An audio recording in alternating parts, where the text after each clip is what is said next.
Mga igsoon, doon ako'y tulo ka mga pangutana nga makatabang sa imong pagpamalandong aron mahimong mapungahon o malambuon ang imong kinabuhi sa 2025. Una, unsa ang mga kinaiya o mga naandang mga binuhatan nga kinahanglang hunungon o likayan kay dili na makatabang sa imong kinabuhi. Duha, unsa usab ang mga kinaiya o mga naandang mga binuhatan nga nindot ipadayon tungod kay nakatabang sa imong kinabuhi, nakapalambo sa imong relasyon diya sa pamilya ug sa katilingban.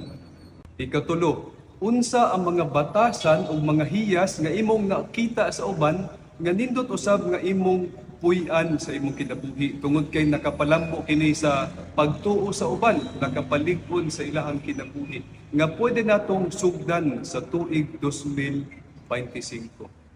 Magampo kita. Langitong Amahan, giyahi kami aron amo untang likayan ang mga batasan, mga kinaiya nga dili makatabang sa among kinabuhi ug among sugdan sa pagpuyo ang mga hiyas, mga batasan nga makapalambo sa among pagtuo kanimo ug sa among paghigugma sa uban.